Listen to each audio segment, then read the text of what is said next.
Assalamu alaikum student. Today my topic is storage device. Three types of main storage device. First one is primary storage device, secondary storage device and tertiary storage device.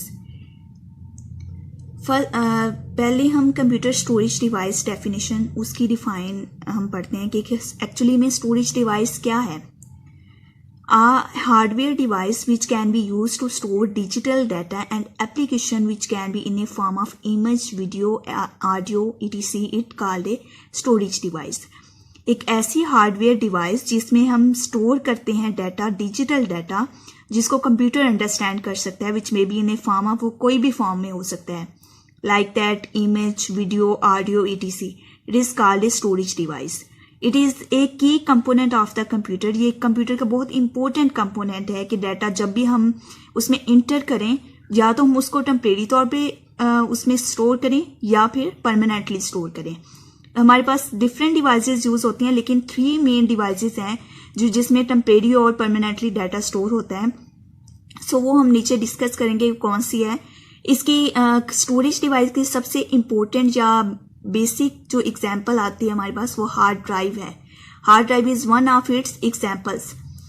List of computer storage device. Types of storage device कौन सी हैं? The computer storage device can be classified into various part, but the computer storage unit is also divided into 3 part. इसके 3 part होते हैं storage devices के. First one is primary storage. Primary storage क्या होती है कि this is a direct memory which is accessible to the central processing unit. Primary unit हमारे पास क्या होता है? प्राइमरी स्टोरेज में हम डाटा जब भी हम स्टोर करेंगे वो डायरेक्टली असेस कर देगा सीपीयू को. सो इसके जो फीचर्स हैं या करैक्टरिस्टिक्स बोल सकते हैं वो हमारे पास ये हैं. This is also known as a main memory and volatile. Volatile इस वजह से कहते हैं कि इसमें टेम्परेरी तौर पे डाटा जो है वो स्टोर होता है. This is a temporary. As soon as the device turned off or is rebooted, the memory is erased. It is smaller in size. क्योंकि इसका साइज जो है वो छोटा होता है, इस वजह से अगर डाटा या लाइट चली जाती है, हम ड्यूरिंग कोई वर्क कर रहे हैं तो उस वजह से लाइट चलेगी, तो हमारा जो भी हम वर्क कर रहे होंगे वो सारा लॉस्ट हो जाएगा, वो सारा अरेज्ड हो जाएगा, क्योंकि उसकी जो मेमोरी जो होती है वो बहुत ज्यादा स्मॉलर होती है और साइज में भी ये स्मॉलर होती है. इसका थर्ड फीचर है it is smaller in size. Size में स्मॉलर होती है. फोर्थ फीचर है कि primary storage compress only of internal memory. ये किसको कंप्रेस करती है? सिर्फ इंटरनल मेमोरी को कंप्रेस करती है हमारे पास. सो इस वजह से जो है इसमें जो भी डाटा होगा वो टेम्परेरी तौर पे स्टोर होगा. सो इसकी हम एग्जाम्पल देख लें. एग्जाम्पल हमारे पास क्या आते हैं कि example of primary storage include RAM, cache memory. ये हमारे पास इसकी एग्जाम्पल है प्राइमरी स्टोरेज डिवाइस की कि रैम में भी हमारे पास वो डाटा हम टेम्परेरी तौर पे स्टोर कर सकते हैं, और कैशे मेमोरी जो फास्ट हमारे पास मेमोरी है उसमें भी हम टेम्परेरी तौर पर डाटा स्टोर कर सकते हैं. Next one is secondary storage device. This type of storage does not have direct accessible to the central processing unit. इसमें हम डायरेक्टली सेंट्रल प्रोसेसिंग यूनिट को नहीं असेस करते. इन दोनों में मेन डिफरेंस ये है कि उसमें हम डायरेक्टली असेस कर सकते हैं प्राइमरी स्टोरेज डिवाइस में, लेकिन सेकेंडरी स्टोरेज डिवाइस में हम क्या है कि इसको डायरेक्टली असेस नहीं कर सकते सेंट्रल प्रोसेसिंग यूनिट को. सो इसके फीचर और कैरेक्टरिस्टिक्स क्या है? The input and output channel are used to connect with storage device to the computer that are manually external.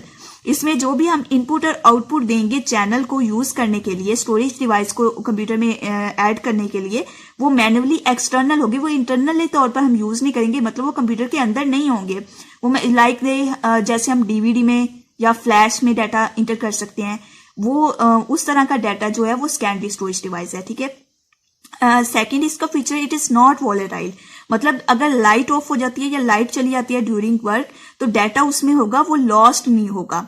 It is not volatile and larger storage capacity in comparison to primary storage device. इसमें बहुत ज्यादा comparison जो है larger storage capacity होती है, मतलब इसमें space काफी ज्यादा होगी कि अगर किसी वजह से डाटा हम काफी ज्यादा इंटर करना चाहते हैं, लेकिन प्राइमरी की निस्बत वहां पर अगर हम डाटा ज्यादा हो जाएगा, ओवर हो जाएगा, तो हम इसको रिमूव करना पड़ेगा, लेकिन यहाँ पर हम परमानेंटली स्टोर कर सकते हैं.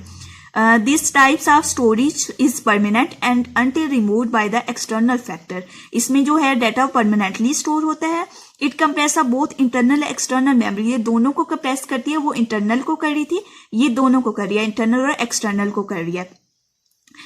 एग्जाम्पल इसकी कौन सी हो सकती है? Example of storage, secondary storage are USB drives, floppy disk. उसमें जो है वो हम एक्सटर्नली तौर पे जो डिवाइस उसके साथ अटैच करेंगे, उसमें डाटा किस तरह स्टोर होगा। उसके बाद है टेरिटरी मेमोरी, ट्री स्टोरेज भी बोलते हैं इसको। This type of storage is generally not consider to be important, इसको इंपॉर्टेंट कंसिडर नहीं किया था, लेकिन मैनुअली तौर पर या बेसिक तौर पर देखें तो हमारे पास दो तरह की स्टोरेज यूज होती हैं, वो है प्राइमरी और सेकेंडरी। इसका ये इतनी ज्यादा इंपॉर्टेंट नहीं है, तो इसलिए इसको इंपॉर्टेंट कंसिडर नहीं किया जाता। It is generally not a part of personal computer, ये पर्सनल कंप्यूटर का पार्ट नहीं होता। It involve mounting and unmounting of mass storage data which is removable from the computer device. मतलब ये कंप्यूटर के साथ अटैच भी हो सकती है या विदाउट अटैचमेंट भी हो सकती है स्टोरेज डिवाइस की। अगर हम चाहें इसको अटैच कर सकते हैं, माउंटेड का मतलब ये कि अगर हम चाहें तो इसको ऐड कर सकते हैं, वरना मतलब अगर नहीं भी चाहते तो फिर इसको रिमूव भी कर सकते हैं। ये इस तरह की डिवाइस है। This type of storage hold robotic function, मतलब ये रिबोटिक फंक्शन होगा कि अगर हम चाहें इसको रिबोट के तौर पर यूज कर सकते हैं, वरना अदरवाइज हम इसको रिमूव भी कर सकते हैं। It does not always require human interventions and can functions automatically, मतलब इसका जो है ये रिक्वायरमेंट नहीं मांगती कि हम इससे कुछ इंस्ट्रक्शंस दें, ये ऑटोमेटिकली परफॉर्म, जैसे रिबोट परफॉर्म करता है इस तरह ये परफॉर्म करती है। सो सेकेंडरी जो स्टोरेज डिवाइसेस हैं हमारे पास, उसकी 3 टाइप्स हमने डिस्कस कर ली हैं। अगर कोई क्वेश्चन पूछना चाहता है जो कमेंट सेक्शन में मुझसे पूछ सकता है। सो प्लीज इस तरह की और वीडियोस देखने के लिए मेरी वीडियोस को लाइक करें, सब्सक्राइब करें मेरे चैनल को। Thank you.